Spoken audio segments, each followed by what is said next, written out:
कुछ लोग ऐसे हैं जो हमें जिसे एमएलए मानते हैं या मिनिस्टर मानते हैं, वो लोगों को भी सारी चीजें मालूम है, फिर भी वो अनजान रहते हैं।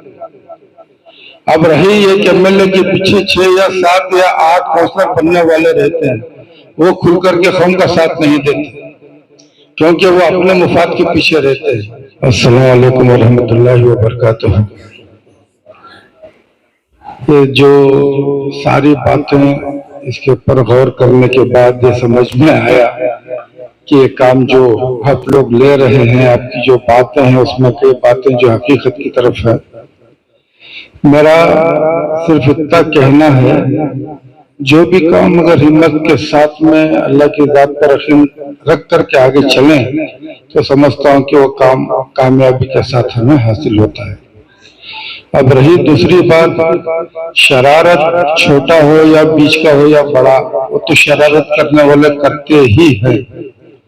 मेरी ये गुजारिश है आपसे कि आपके यहाँ पर एक जो मसाजिद हैं, जो कुछ मसाजिद के जिम्मेदारों को आप कुछ लोग जाकर के उनको बता दे कि हम लोग ये काम कर रहे हैं, और जो यहाँ सियासतदान जो भी हैं, जो अपने आप को जो आगे रहना चाहते हैं, उनको भी एक बात बता दें आप कि हम ये काम कर रहे हैं, ताकि कल वो ये ना कहे कि हमें पूछे बगैर इन्होंने ये काम किया। फितना पैदा होने का रास्ते हैं वो। अब रही दूसरी बात, आज तुम्हारे पास एक अच्छा हेल्थ मिनिस्टर है, जनाब यूटी खादर। मैं चाहे तो आपको उनसे मिला देता हूँ, आप उनसे फायदा उठा सकते हैं डॉक्टरों के हिसाब से। प्रियंक खारगे होम मिनिस्टर है, उससे भी मैं इंशाल्लाह आपसे टाइम लेकर के दे दूंगा कि आप उनसे जो करवाना चाहें करवा सकते हैं। बाकी ये हो गया हेल्थ और डिपार्टमेंट ऑफ पुलिस का।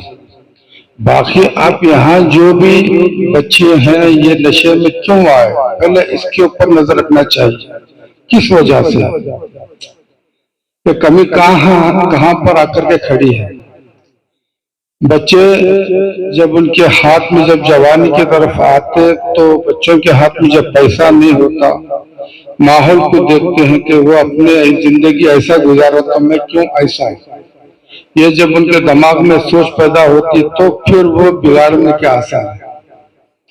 अब रही माँ बाप, और ये ज्यादातर बच्चे जो है मिडिल क्लास जो बोलते हैं, इन्हीं घरों से ये मामला है। अब उनके घर जाकर के आप समझाएंगे, माँ बाप तो यही कह सकते हैं कि भाई हमने पैदा किया तो पाला, यहाँ तक लाकर के छोड़े, बच्चे बिगड़ गए, हम क्या कर सकते हैं। क्योंकि उनका घर चलाना ही उनके लिए बड़ा मुश्किल काम होता है। सुबह जाकर के शाम तक अपने घर को कुछ कमा करके लाएं, ये बहुत बड़ी बात है आज के दिन में। कहे मैं भी ऐसे घर देखा हूँ कि किराया देना है तो लाइट का मामला, गैस का मामला, फिर बच्चों का मामला, फिर उसके बीच में अस्पताल का मामला, ये सारी परेशानियां हैं। वो जो घर चलाने वाला होता है, बस उनको ये फिक्र रहती है। तो जब बच्चे जवानी को तरफ, नौजवानी की तरफ जब आते, तो बिगड़ पैदा होती है, इस वजह से कि उनके हाथ में ना काम होता ना पैसा होता है। ये पहले आप हम लोगों को ये देखना है। अगर इसकी भी तरफ कर्नाटका उलमा फाउंडेशन जब ये काम कर रहे हैं, तो इसका भरपूर जिस तरह से साथ देना, हम लोग साथ देंगे। मैं इसीलिए आया हूँ कि ये कौम का मसला था। हम इत्तेहाद के लिए 16 साल से मेहनत कर रहे हैं, सदा इत्तेहाद के नाम से, और पूरे रियासत में काम कर रहे हैं। लेकिन मसला क्या यही है कि हमारे जो उलमा जो मसाजिद में खड़े रहते हैं, उनको कमेटियों ने काम करने नहीं देते, और जो बड़े बड़े नाम बनकर के बैठे हैं, वो छोटे उलमा को दबाते हैं, और वो उनके नजदीक कुछ छोटे मोटे जो काउंसलर हो या एमएलए, उनको वो इस्तेमाल करते हैं। उनसे काम लेकर के छोटे जो मसाजिद के जिम्मेदार या जो इमाम रहते हैं, उनको डराने का भी काम करते हैं। ये मैं बहुत देख चुका हूँ 16 साल में। तो ये सारी कमजोरियां जो है एक तरफ से नहीं 10 तरफ से, तो इसमें जिंदगी हमारे कौम के बच्चों की बर्बादी हो रही है। अब ये जो बोल रहे थे तलाक का मामला, ये जो सारा, ये तो सबके सामने है। ये पॉलिसी है आरएसएस की, मैं नाम लेके बोलता हूँ। मुसलमान कौम के नौजवानों को नशे में मुब्तला करो, ताकि वो मर्द बच्चे पैदा करने के काबिल ना हो। ये जो ऊपर से चले आई हुई साजिश है, तो आज बच्चा जो 18 साल 16 साल 17 साल जिसके अंदर नशे का लग जाता है, तो फिर वो 22 23 साल 24 साल जब उसके माँ बाप निकाह करने की कोशिश करेंगे, निकाह करेंगे भी तो कैसे संभालेगा।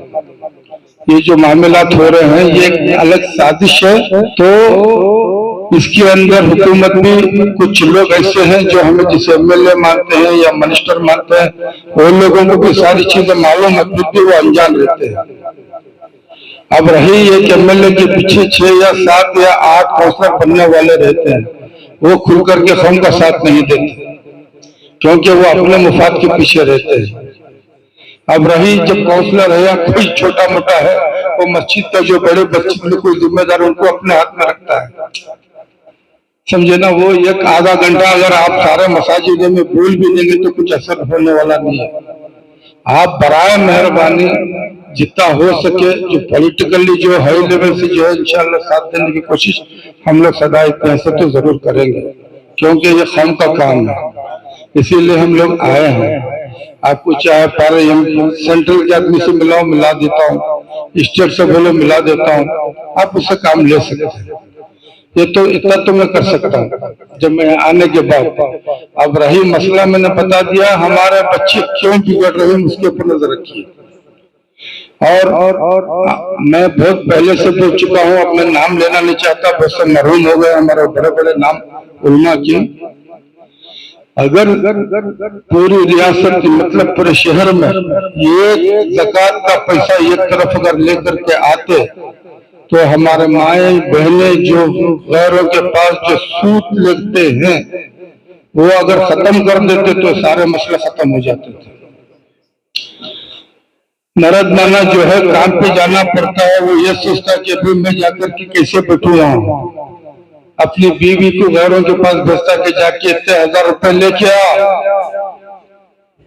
जब वह हफ्ता हफ्ता या महीना महीना जाकर के उसको देना पड़ता है, बस पे हराम का पैसा बच्चों को खिलाएंगे तो बच्चों में ताजगी कहां से पैदा होगी ईमान की।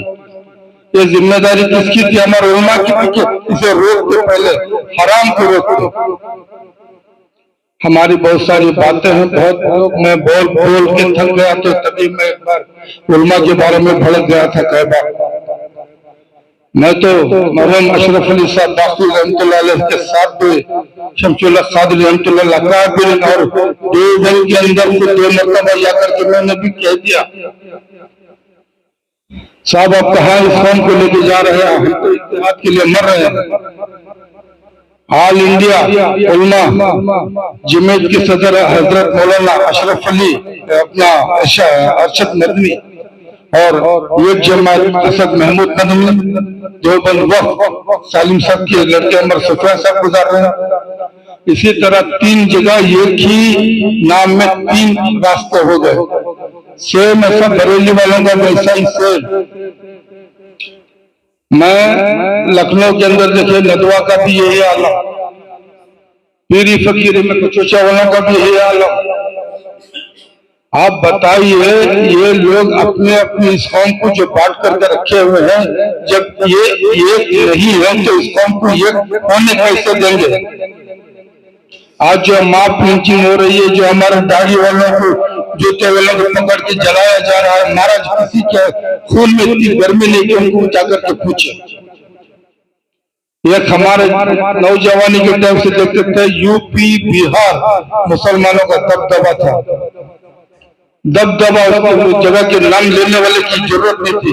आज चुन चुन के मारा वो टकला जो बैठा हुआ है। इतने सारे इदारे सारे हमारे वहां पर मौजूद हैं, सारे बड़े इदारे यूपी में, लेकिन किसी की जबान में तासीर नहीं है कि हम रोकवा दे। ये हम लोगों को सोचना चाहिए। आप ये जो है एक मोहल्ला जो है ये पेड़ अगर तुम आप लोग सजा लो तो बाजू वाला भी देख करके सजा लेगा। आपकी मेहनत बहुत अच्छी है, इसीलिए मैं आया हूं कि देखेंगे इसमें क्या हम लोग कर सकते हैं। तो इंशाल्लाह पॉलिटिकल आपको सख्त जरूरत है। आप ये जो तो यहाँ के जो बड़े जिम्मेदार हैं आप पहले ऐसे मिले कि हम ये काम कर रहे हैं, ताकि कल को वो ये ना बोले कि हमें बोले मगर ये काम कर रहे हैं, ये अपनी मर्जी से कर रहे हैं, ये ना बोले, वो ना बोले ये बात को। इसलिए आप लोग जाइए, चाहे वो लोकल काउंसलर हो या लोकल एमएलए हो या कोई भी हो, उनके सामने बात रखिए कि हमारा मोहल्ला बिगड़ रहा है, हम लोग ये करना चाह रहे हैं, आप लोग साथ दे रहे हैं या नहीं, ये बात आप निकाल लीजिए। बात इंशाल्लाह जो करना है वो हम लोग करके देंगे। ये बात मैं कहते हुए अपनी बात खत्म करता हूँ।